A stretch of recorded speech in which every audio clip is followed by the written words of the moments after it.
Chances are you've seen one of these, or maybe thousands. It's a simple plastic brick, right? But it's also an absolute icon, a toy that's pretty much defined childhood for generations. But the story of how it came to be, well, that is anything but simple. This isn't just some boring company history. It's a story about a family that literally faced disaster. And not just once. We're talking fires, financial ruin, and how they built an entire empire from the actual ashes. Okay, let's get into it. So, let's go back, way back, to the 1930s in Billund, Denmark. Our story starts with a carpenter named Ole Kirk Christensen. Now, the Great Depression was hitting hard, and his furniture business was basically drying up. So he had to pivot. Instead of making big pieces of furniture, he started making small wooden toys. And this is where the story gets pretty intense. The guy's resilience was just off the charts. Even before he started making toys, a fire in 1924 had already wiped out his first workshop. Then, after he finally gets the toy business going, boom, 1942, another fire. This one was even worse. It burned the new factory completely to the ground. All his plans, all his models, just gone. He almost gave up, but he had a family and workers to support, so he just rebuilt again. Even with all this going on, Ole knew he needed a solid name for his company. He actually held a little contest for his staff, but ended up coming up with the name himself, Lego. It's a mashup of the Danish words leg godt, which means play well. And here's the crazy part, a total coincidence. Years later, he finds out that in Latin, Lego means I put together. You can't make this stuff up. It was just perfect. So Ole had this obsession with quality, and he really wanted to drill that into his son, Godfred. There's this legendary story where Godfred, trying to cut costs, admitted he'd only put 2 coats of lacquer on a batch of wooden ducks instead of the usual 3. And Ole was not happy. He was furious. He made Godfred go all the way back to the train station, get those ducks, and apply the 3rd coat himself. And that moment, right there, burned this motto into the company's soul. Only the best is good enough. Okay, so fast forward a bit. World War II is over, and there's this new wonder material everyone's talking about, plastic. In 1947, Ole goes out and buys a plastic injection molding machine. This was a massive risk, a huge investment for a little toy company back then, but he was just fascinated by the possibilities. See, he'd gotten his hands on these samples of interlocking plastic bricks from a British toy maker named Hilary Fisher Page. And most people kind of shrugged them off. But Ole, he was hooked. He couldn't stop thinking about them. He started tweaking the design, and by 1949, he was making his own version. But there was a big problem. Yeah, the first bricks, they just didn't have that satisfying click. You'd build something, try to pick it up, and the whole thing would just fall apart. This is the moment everything changes. In 1958, his son, Godfred, comes up with a brilliant fix. He patents a new design that adds hollow tubes inside, on the bottom of the brick. He figured out how to create that perfect clutch power. The bricks snapped together securely, but you could still pull them apart. It was genius. And that, right there, was the game changer. This wasn't just about making a better brick. This was about creating a whole system of play. Godfred's big idea was that a great toy needed a system, something that could unlock a kid's imagination and creativity.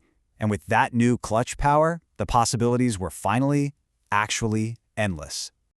So, with that perfect brick now patented, the floodgates opened. This was the start of the golden age for Lego. That little workshop in Denmark was about to become a global powerhouse. They had the foundation, and now they were ready to build. The next couple of decades were just an explosion of growth. In '63, they find the perfect plastic, that super durable ABS plastic that's still used today.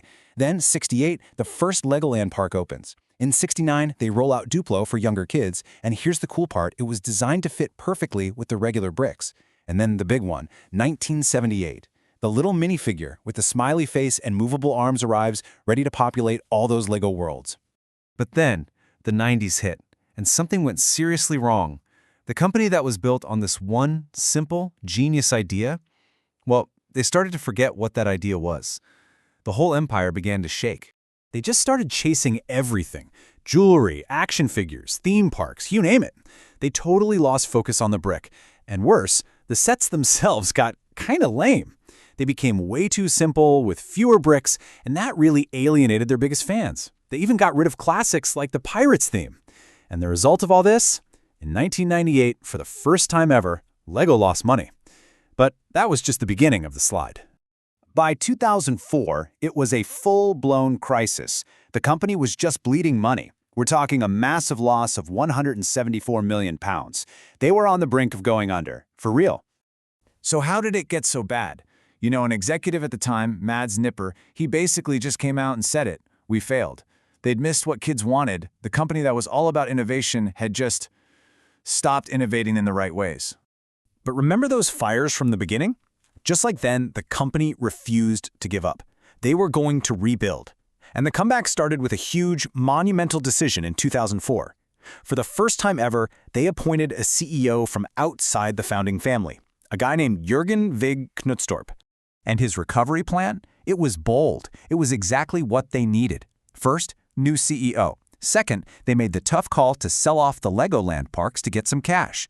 Third, and this is the most important one, they went back to basics, back to the brick, back to the system of play. And fourth, they doubled down on a strategy that was already showing incredible promise. See, way back in 1999, they launched LEGO Star Wars, and it was a total game changer. It was the proof they needed. Combining that amazing LEGO system with huge brands that kids were already obsessed with, that was the magic formula. It was their new hope. So, did the plan work? Oh, you have no idea. The results were just staggering. Think about this. In just 5 years, they went from losing a disastrous £174 million to making a profit of almost £100 million. It's hands down one of the greatest corporate turnarounds ever. So, what's the big takeaway here? I mean, the story of LEGO is just this incredible lesson. It shows you what happens when you forget what made you great in the first place. It shows how embracing change, like licensing, can lead to an epic comeback. And more than anything, it's just proof of the incredible, timeless power of one simple, creative idea. When you think about it, from a simple wooden duck to a global empire, the LEGO story is really all about resilience and the magic of play. But it's also a warning, right? It shows that even the strongest creations can fall apart if you're not careful. So the big question now is, in a world full of screens and endless distractions, what's it going to take for LEGO to keep building for the next 90 years?